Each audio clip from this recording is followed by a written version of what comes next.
예수님이 우리 위해서 십자가를 지시고 모든 죄를 사하셨습니다. 오늘은 고난주간이죠. 이 고난주간인데 예수님이 이제 고초를 당하시고 이제 십자가를 지십니다. 이 예수님은 전에 대제사장 그리고 총독 빌라도에게 불법 재판을 받으셨습니다. 그리고 채찍에 맞으시고 이제 실형을 당하시면서 이제 십자가에 못 박히시죠. 예수님이 이제 처형장으로 가시는 부분이 오늘의 이제 본문 말씀이에요. 당시 때 처형장으로 끌고 가는 제수는 일부러 험난하고 먼 길로 끌고 다닙니다. 왜 그러냐면 죄인의 경각심을 일깨우기 위해서 일부러 그래요. 더구나 예수님은 채찍에 맞으셔서 온 몸에 물, 피를 거의 지금 다 탈수 상태에 흘리신 거예요. 그 무거운 십자가를 지고 간다는 것은 여간 힘들다고 표현하기도 어려운 일이죠. 생명을 건 그런 길이었습니다. 십자가를 질 힘이 없으니까 무너지시는데 육체 한계 때문에 무너지시는 거예요. 온전히 감당하시는데 무너져요. 근데 로마 병정들이 가만히 있겠습니까? 무력으로, 채찍으로 아마 막 행사했을 거예요. 억지로 끌게 했을 것입니다. 거기에 있는 이제 구레네 시몬이라는 사람을 거기 이제 유월절을 지키러 왔거든요. 그 사람을 만나게 되죠. 그 사람 로마 병정이 구레네 시몬을 억지로 십자가를 지게 해요. 마가복음 15장 21절에 보니까 그 사람이 그냥 알렉산더와 루포의 아버지였다로 얘기를 하거든요. 알렉산더와 루포의 아버지.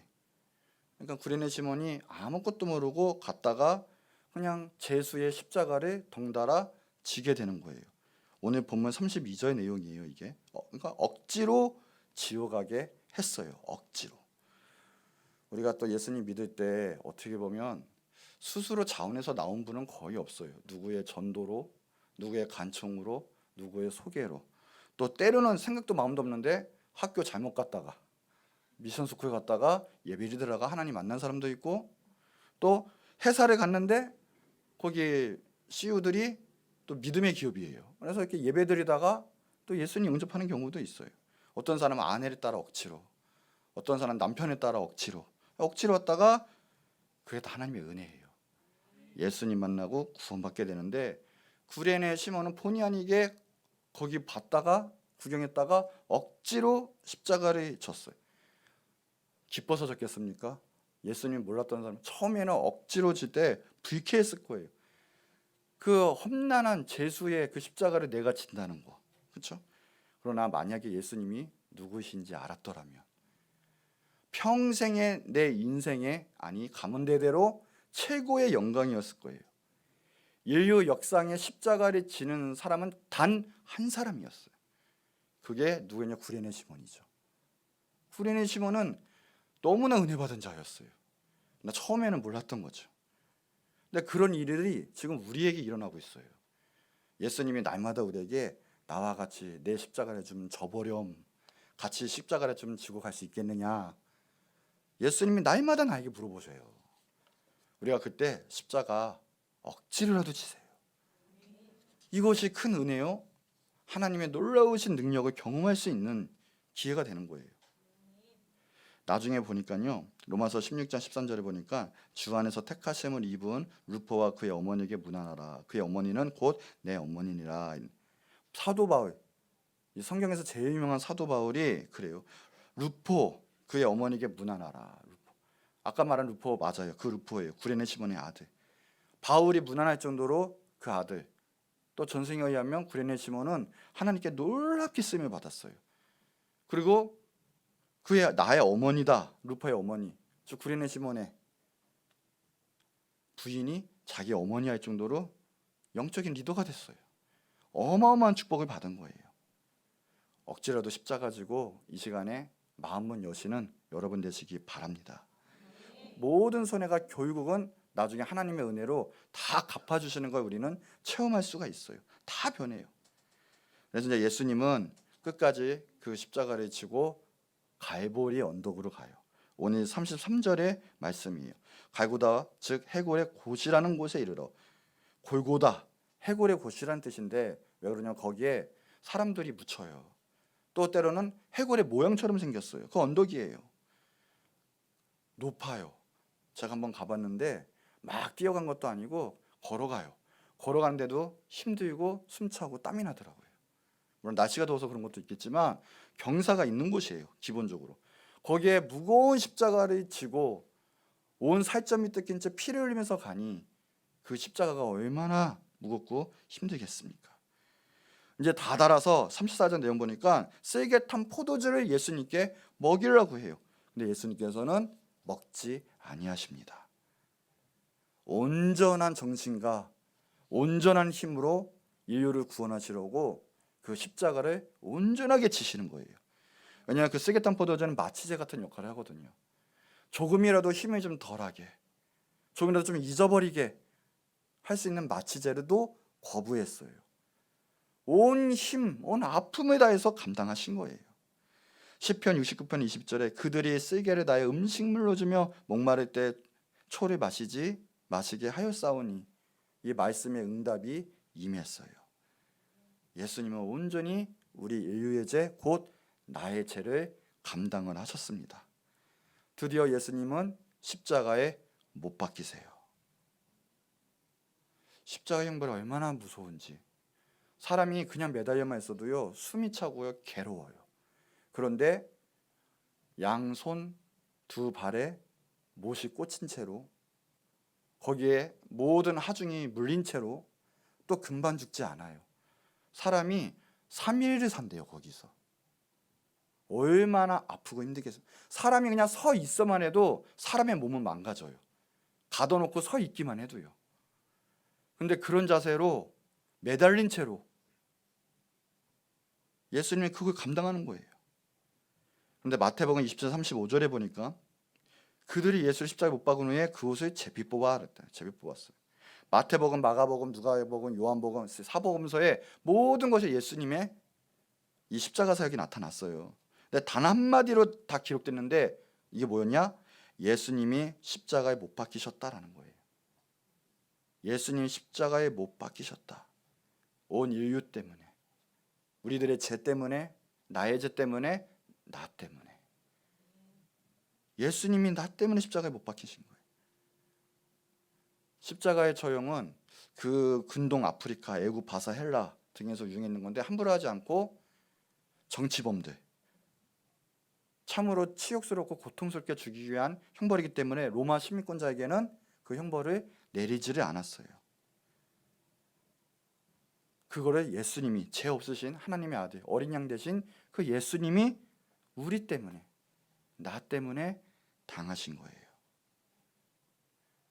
나중에 죽으면 극악무도할 정도면요, 시체를 치우지도 않는데요. 그냥 새의 먹이, 독수리의 먹이처럼 내버려 둔대요. 흉측하게, 처참하게, 비참하게 죽는 형벌이에요.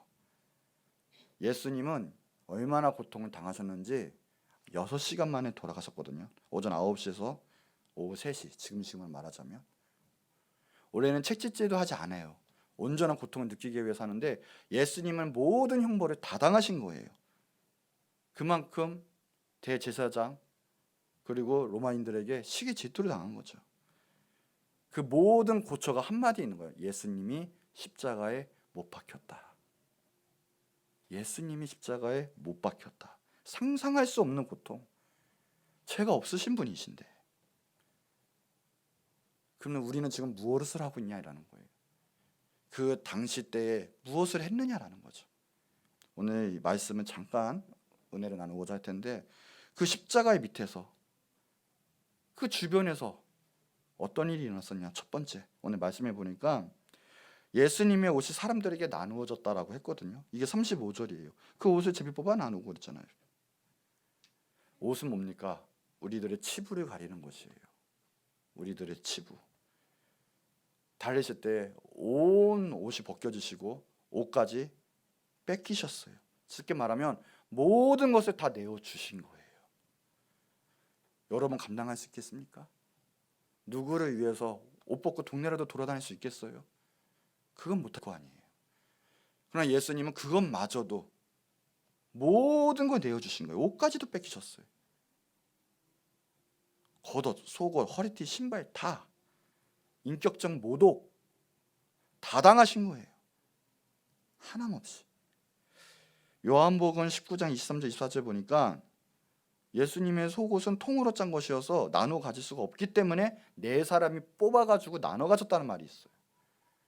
하나도 남김없이 우리를 위해서 다 내어주셨다라는 거예요. 옷을 나눠주셨다. 자, 두 번째 있어요. 36절에 보니까 예수님 못 박은 자들이 있었어요. 그걸 어떻게 예수님을 지키고 있었다라고 얘기해요. 거기 앉아 지키더라 그래요. 누구냐? 로마 병정들이에요. 근데 로마 병정들이 무감각하게 지키고 있어요. 하나님의 아들 예수 그리스도가 십자가 달려 돌아가실 때 적어도 예수님을 따르는 무리들은 오열해요, 통곡해요, 울어요. 그런데 거기 그 사형수를 지키고 있는 로마 병정은 무감각하게 그냥 자기 뜻대로 지키고 있는 거예요. 진리를 없애고 진리를 살해한 그 사람들이 도리어 무감각하게 양심에 가책 없이 그 자리에 그냥 앉아서 지키고 있더라 그래. 전혀 감동이 없고 마음에 찔림이 없는 자세. 하나님의 최대의 역사가 지금 일어나고 있고 속죄의 역사가 일어나고 있는데 아무 감동이 없는 상태. 여러분, 오늘 예수님의 십자가를 보고 십자가를 생각하는데 지금 여러분의 지금 심령과 마음은 과연 어떤 상태에 있습니까? 아무것도 모르겠습니까?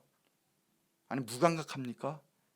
그냥 예수님 십자가만 멍하니 바라보고 있습니까? 주님의 은혜가 나를 강군하고 있는데, 주님이 내 옆에 내 안에서 역사하고 계시는데 무감각하게 있다면 예수님 십자가에 못 박은 로마 병자가 무엇이 다를 바가 있습니까? 매일 보는 십자가, 아무 감동 없이, 감동 없는 찬송, 감동 없는 예배, 십자가가 사치품이 되는 것들, 주님의 은혜를 그냥 저버리는 것들, 그것이 로마 병정이라는 거죠. 세 번째, 여기에 보니까 예수님께 붙은 제패가 보여요. 37절 말씀이에요. 거기에 보니까 유대인의 왕이라고 되어 있어요. 로마의 사형법에는요, 그 위에 항상 제 명을 달아놔야 돼요. 붙여야 되는 거예요. 근데 이번에 보니까 이는 유대인의 왕, 예수님이라는 거예요. 더 나아가서 요한복음 19장 20절에 보니까 그냥 있는 것이 아니야, 히브리 말, 로마 말, 헬라 말로 번역되어 있더라라고 그래요. 인정했습니다. 그 사람들이. 예수님은 왕이세요. 왕이세요.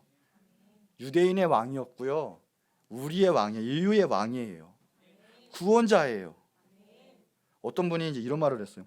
이것은 히브리 종교, 로마의 법, 헬라의 철학이 예수님의 하나님의 아들이신 것을 인정한 사실이다라고 얘기했어요. 예수님은 왕이십니다. 인류의 왕이시고 장차 오실 심판자들가 되세요. 그거는 거부 못하고 비록 희롱의 말이었지만 그들이 알게 모르게 인정을 한 거죠. 오직 유일한 왕은 예수님밖에 없어요. 우리를 구원하실 분은 예수님밖에 없어요. 네 번째, 그 양옆에 사형수가 있었어요. 두 강도예요. 두 강도. 이게 38절 내용이에요. 이때 예수와 함께 강도들이 십자가에 못 박히니 하나는 우편에, 하나는 좌편에. 그러니까 예수님 중심으로 양쪽에 두 강도가 달린 거예요. 예수님은 죄가 없으신 분이에요. 흠도 없으시고 티도 없으신 분이세요. 우리를 구속할 하나님의 아들이신 어린 양 예수님. 근데 이 양옆에는 정말 흉악한 두 강도가 달려있어요. 이게 얼마나 큰 역설입니까? 예수님은 마지막까지도 죄인과 함께 했어요. 흉악한 자와 함께 했어요. 살아생전에 창녀들, 약한 자들, 병든 자들, 그런 사람들과 함께 하셨어요. 그런 사람들을 고치셨어요. 그런 사람들을 구원하셨어요. 근데 마지막까지 달려 돌아가실 때 두 강도와 함께 하셨고 그 중에 한 강도 구원하셨어요. 이것이 십자가예요. 예수님이 필요한 것, 생명이 필요한 것, 영생이 필요한 것에 어디든지 가서 예수님의 사랑을 증거하는 것이 십자가라는 거예요. 귀에 걸고 목에 걸고 하는 것이 십자가가 아니라 주님의 구원, 주님의 사랑이, 주님의 은혜가 필요한 것이 언제든지 전달해서 달려나갈 수 있는 그런 것이 십자가라는 거예요. 누가복음 23장 39절 43절 보니까 좀 자세하게 나와 있어요. 그 강도가 얘기를 통해서. 한 강도는요 끝까지 예수님을 모욕해요. 같이 욕해요. 그러나 한 강도는요 나중에는 회개하고요. 그분은 죄가 없다. 우리는 있는 죄 때문에 당하는 거지만 그분은 죄가 없다. 그리고 나를 기억해 주세요 함으로 구원을 받습니다. 이것이 예수님의 끝까지 사역이에요. 우리 인류에 대한 사역이에요. 예수님 거부하지 마시고 예수님은 나의 구세주로 겸손하게 마음문 열고 받아들이세요. 오늘 구원이 임할 거예요. 영원한 생명이 임할 거예요. 그보다 값진 것은 없어요. 그래서 예수님밖에 없는 거예요. 그래서 교회 나와야 하는 거예요. 오늘 예수님 영접하시기 바랍니다. 자, 5번째로 주위 사람들, 지나가는 자들이 나오는데 그게 37절, 40절까지 내용이에요. 예수님은 조롱해요. 끝까지 모욕해요. 성전을 헐고 사흘에 짓는 자, 너가 만일 하나님의 아들이여거든 자기를 구원하고 십자가에서 내려오라 하는 거예요. 이것은 인간의 소리가 아니라 사탄의 소리예요. 사탄이 처음 예수님의 공생의 사역을 시작할 때 예수님께 3번을 시험해요. 성전 꼭대기에서 똑같은 말이에요. 너가 하나님의 아들이여거든이에요. 예수님은 하나님의 아들이십니다. 하나님의 아들이에요. 근데 사탄은 우리에게 의심을 심어줘요. 사탄의 인육적 계략은 뭐냐? 우리에게 하나님 예수님과 하나님 갈라놓는 의심을 심어놓어요. 정말 그러더냐? 그렇게 말씀하시더냐? 너도 하나님처럼 될 수 있다. 예수님이 하나님의 아들이었거든. 이미 그들에게는 믿음이 없어요. 예수님은 하나님의 아들이 맞습니다. 진리예요. 진실이에요. 근데 그들에게는 믿음이 없어요. 이어거든. 우리들의 믿음은 어디에 있습니까? 정말 하나님이 창조주이시고 예수님이 나의 구세주이십니까? 이거든 아니에요. 예수님 내 삶에 역사하시거든 아니에요. 내 삶의 형태 열매는 어떻게 맺고 있습니까? 정말 예수님의 열매, 예수님의 사역 능력을 나타내고 있습니까? 정말 확실하게 예수님을 나의 구세주로 능력자로 붙잡고 있습니까? 그 열매를 맺고 있어요 내 삶 속에? 아니면 예수님 모욕하는 것밖에 되지 않아요. 지나가는 자들밖에 되지 않아요. 예수님 한 번 그냥 알고 지나가는 자들밖에 되지 않는 거예요. 정말 예수님을 믿으셔야 돼요. 근데 사탄은 그렇게 역사를 해요. 온 인류에게, 대중에게 집단적으로 역사해요. 그래서 종교의 형이 있죠. 어떤 민족은 불교로 묶고요, 이슬람으로 묶고, 유교로 묶고요, 토속신학, 우리나라는 무당으로 묶고요, 막 점으로 묶고요. 여러분 조심하셔야 돼요. 확실한 믿음 가지셔야 돼요. 예수님은 하나님의 아들이시고 나의 구세주이십니다. 거든이 아니에요. 수없이 교회 다니고 모태 신앙이라 해도 나에 대한 믿음이 없으면, 예수님에 대한 확고한 믿음이 없으면 지나가는 사람이에요. 구원 못 받아요. 도리어 예수님을 욕해요.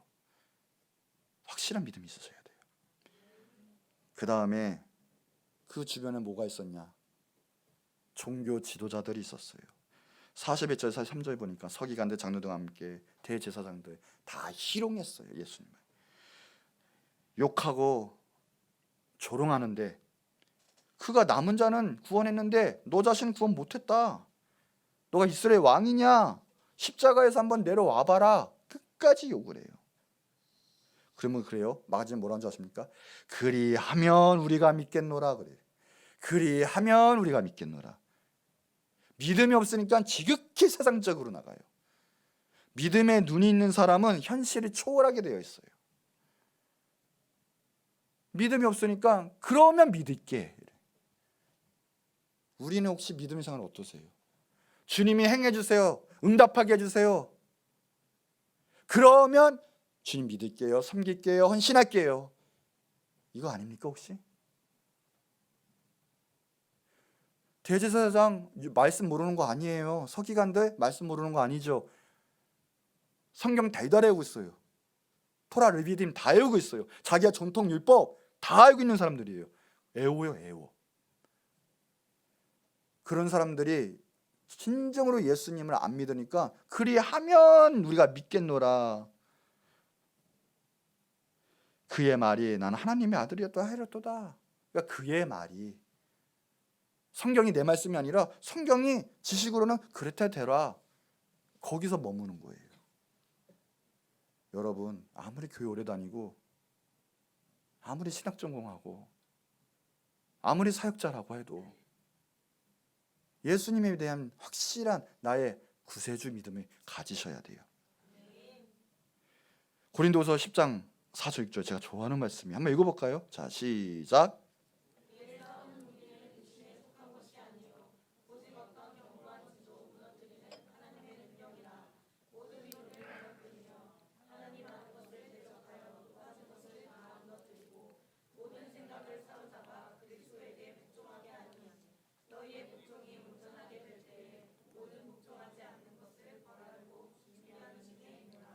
아멘. 어떻습니까? 우리 믿는 자들 하나님의 능력이 세상에 나가서 잘못된 것들, 불의한 것들, 하나님을 대적해서 교만하여 높아진 그 모든 이론들, 이데올로기들, 그런 사상들, 하나님의 능력은 무너뜨리는 거예요. 그게 예수님 믿는 사람의 권세자들의 특징이에요. 근데 그게 없으니까 세상 나가서 우리가 물들어요. 그걸 또 교회 가져와요. 교회가 무너져요.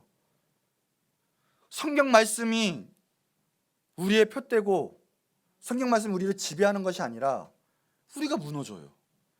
하나님의 능력은 그런 것이 아니에요. 세상을 변화시키는 것이에요.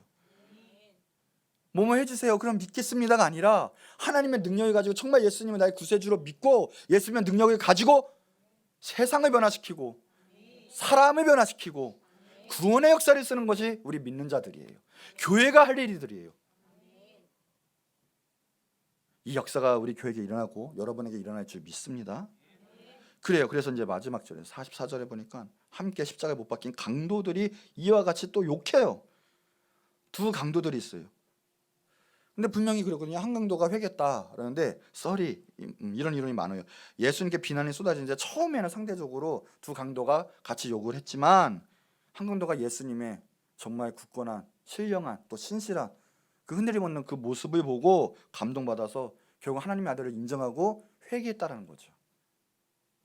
오늘도 늦지 않습니다. 내가 과거에는 어떤 사람인지 몰라요. 간박한 사람일 수도 있어요. 상관없습니다. 오늘부터라도 주님을 마음에 받아들이고 나의 구세주를 영접하고 하나님 말씀대로 살고 그 십자가의 길로 걸어간다면 우리는 오늘부터라도 천국 가는 거예요. 회개가 중요해요. 끝까지 고집 피우면 얼마나 불쌍해요. 그렇게 형벌받고 막 그렇게 피 흘리면서 예수님과 같이 죽으면서까지도 죽어요. 지옥 가는 거죠. 영원의 형벌 받는 거예요. 얼마나 불쌍합니까? 그러나 한강도는요, 막판에 역전했어요. 길이 바뀌었어요. 지금은 힘들지만 조금 뒤에는 영생 복락 누리는 천국에 들어가는 거예요. 인생 다른 거 없습니다. 예수님 믿고 천국 가면 성공하는 인생이에요. 아무리 대통령 되고 아무리 권력이 있고 아무리 명예 인기 물질이 많아도 뭐 할 거예요?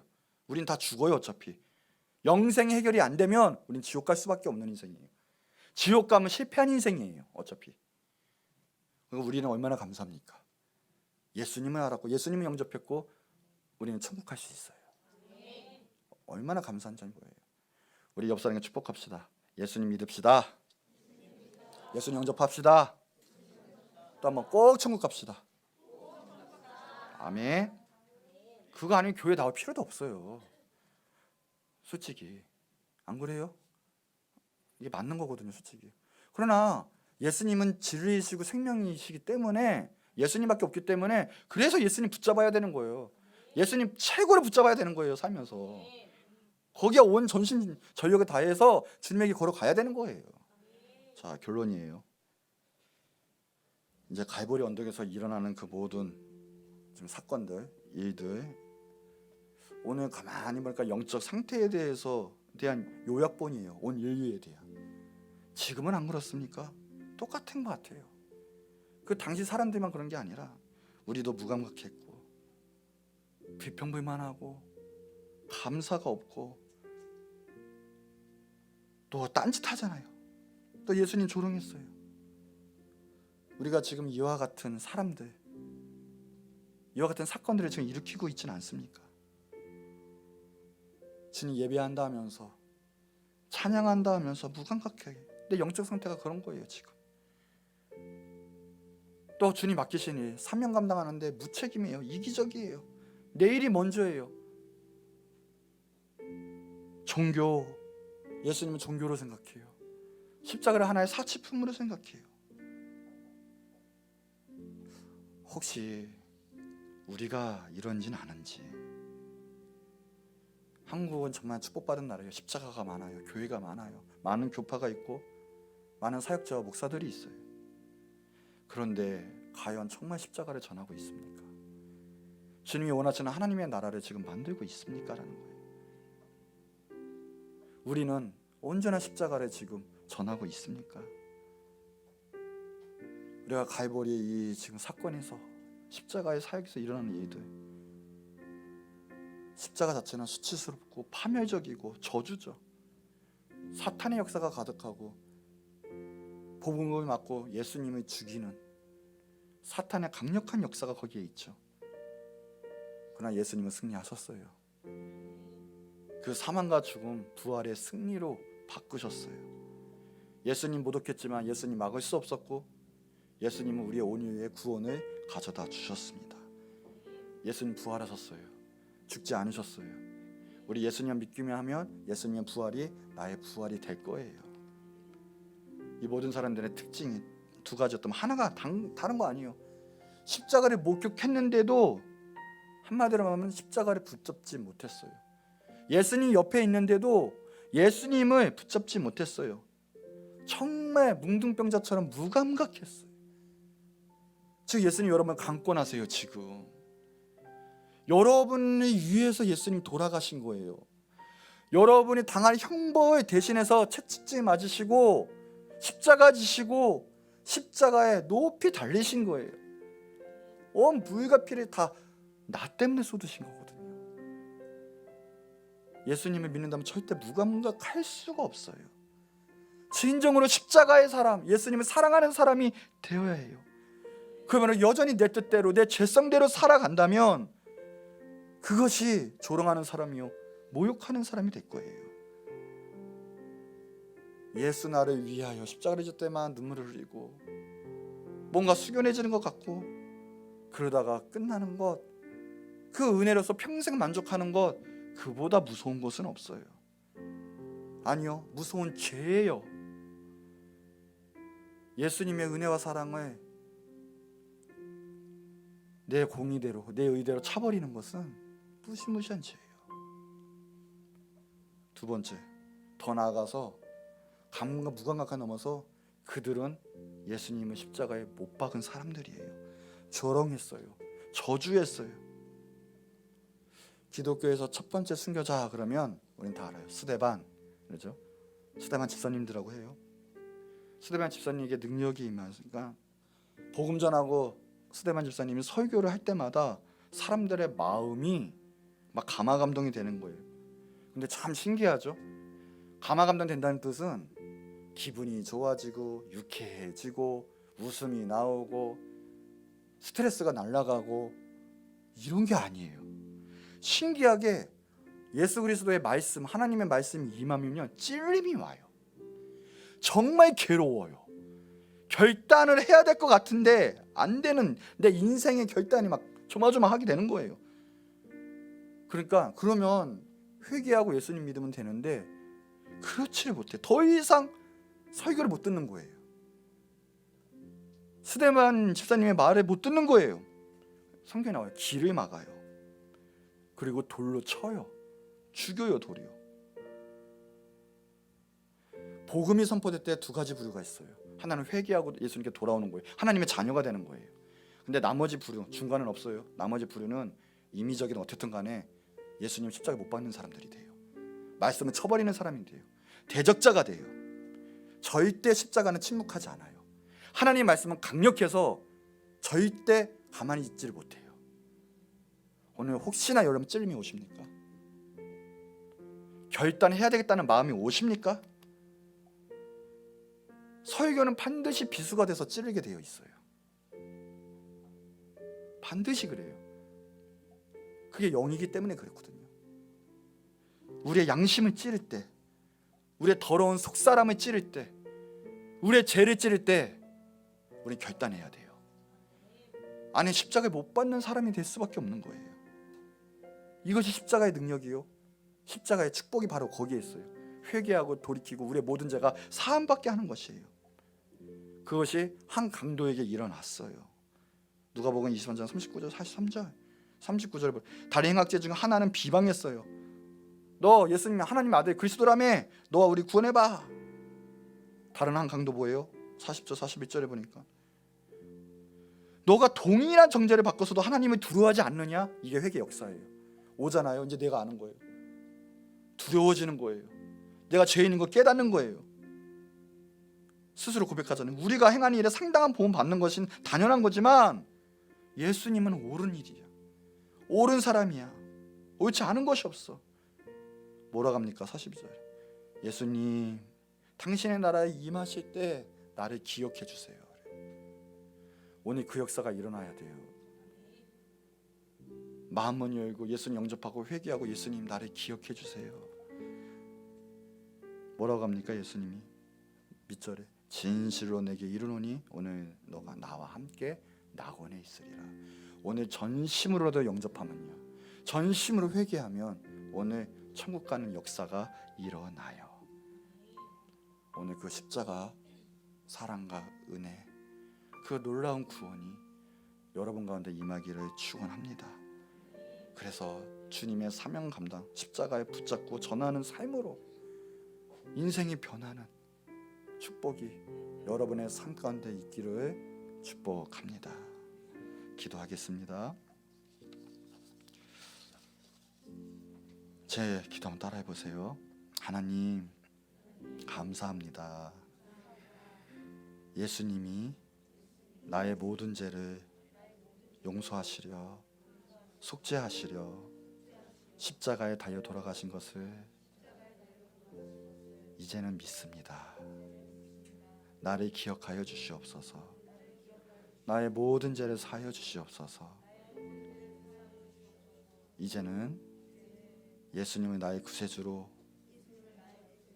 믿고 십자가 그 사랑을 증거하는 삶으로 살아가겠습니다. 감사하며 예수님의 이름으로 기도합니다. 자, 우리 한 목소리 한번 기도할 텐데, 하나님 감사합니다. 예수님이 내 죄 때문에 돌아가신 거 주님 이제는 믿습니다. 주님 위해 살고 하나님 말씀대로 살겠습니다. 주님 뜻 가운데 거하고 사명 감당하며 살겠습니다. 하나님 나를 붙잡아 주시옵소서. 예수님 사랑합니다. 감사합니다. 우리 할렐루야로 기도하도록 하겠습니다. 할렐루야. 사랑에 충만하신 하나님 아버지 감사합니다.